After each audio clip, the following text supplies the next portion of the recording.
ஆனா கரூர் விவகாரத்துல ஆதவர்ஜுன் அவர்களோட பேச்சு அநாகரிகமா இருக்குது. அவரே வந்து லாட்டரியில வந்து ஒரு அக்யூஸ்டா இருக்காரு. திமுக ஒரு யோசனை பண்ணிருக்காங்க.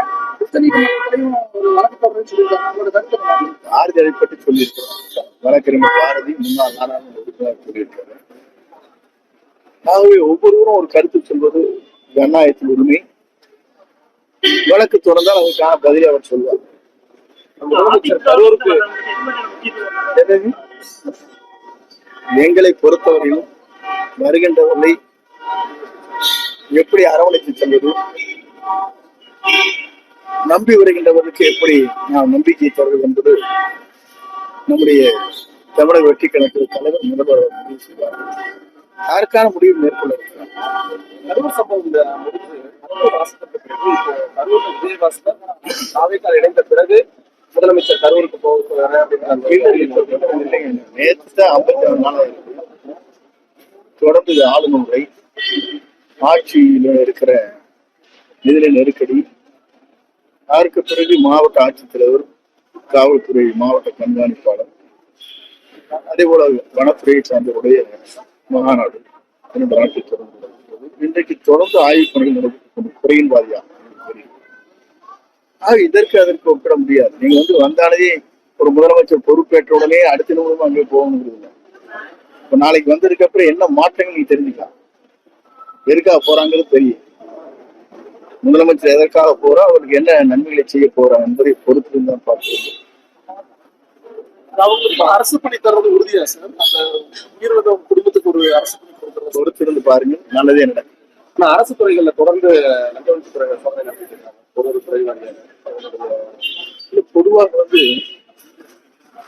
தவறுகள் நடந்துவிடக் கூடாது என்பதிலே அவர் கண்காணித்து வருகிறார். ஆகவே ஒவ்வொரு துறையும் சரியாக இருக்கிறதா என்பதை ஆய்வு செய்வதற்கு நம்முடைய 2 துறைகள் இருக்கிறது. அது ஒன்று நம்முடைய அதிகப்படியான சொத்துக்களை சேர்ப்பதற்கு வெல்த் கேஸ் என்று சொல்வார்கள், அதற்கான ஒரு துறை. மற்ற துறைகள் எப்படி ஒவ்வொரு அதிகாரிகளும் இயங்குகிறார்கள், இந்த அரசு புதிய அரசு பொறுப்பேற்றதற்கு பிறகு செயல்பாடுகள் எப்படி இருக்கிறது என்பதை ஆய்வு செய்கின்ற துறையும் இருக்கிறது. 2 துறையும் முதலமைச்சருடைய நேரடி பார்வையில் இருக்கிற துறைகள். அரசு வழக்கறிஞர் பணியிடங்கள்லாம் அரசு தங்களுக்கு வேண்டியவங்களை பணியமர்த்ததுன்னு சொல்லி ஐநர் நாகேந்திரன் ஒரு விமர்சனத்தை வச்சிருக்காரு. இது அரசு வேலையை நம்பி இருக்கிற இளைஞர்களோட கனவை சிலைக்கிறாங்க. இதே நயனார் நாகேந்திரனுடைய பிஜேபி இருக்கின்ற அரசு பிஜேபியுடைய அங்கே மத்தியில ஆளுகிற போது இந்த மாநிலத்துல யார் நியமித்தார் என்பது நீங்க தெரிந்து கொள்ள வேண்டும்.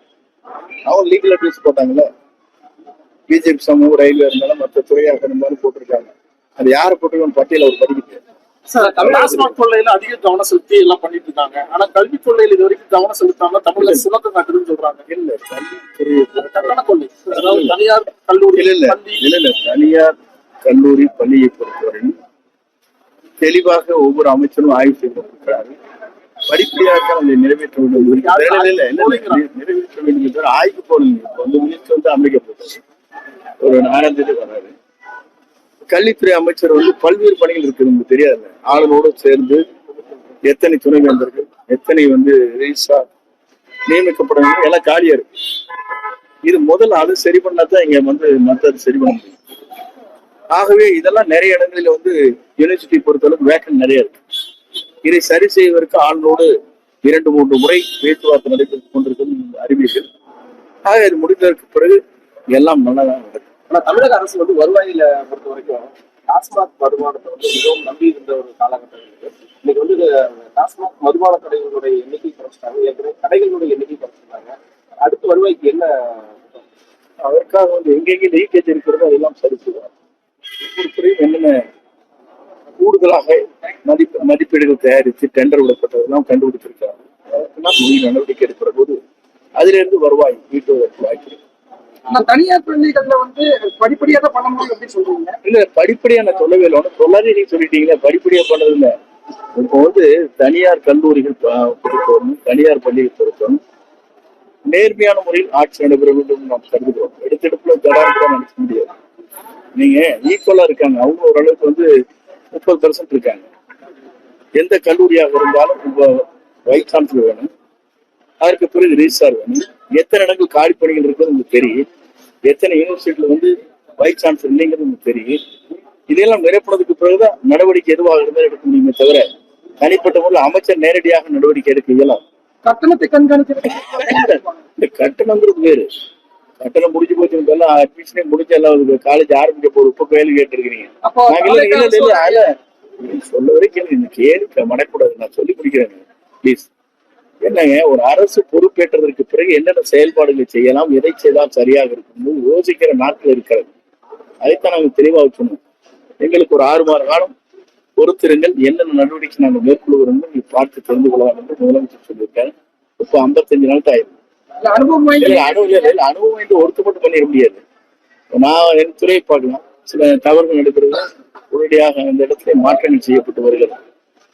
இன்றைக்கு கூட வந்து பத்திரப்பதிவு செய்யறவர்களுக்கு ஏறத்தாழ ஒரு 50% மக்களுக்கு இன்றைக்கு நேரடியாகவே பத்திரப்பதிவு செய்த உடனேயே அவர்களுக்கு வந்து ஆன்லைன் மூலமாக அவர்களுக்கு அந்த பத்திரப்பதிவு செய்ததற்கு பிறகு பட்டாக்கு உடனடியாக அதிலே சரி செய்யப்பட இருக்கிறது. ஆக இப்படிப்பட்ட ஒவ்வொரு நடவடிக்கை எடுக்கிற போது அந்த அலிகேஷன் வருது. ஓகே.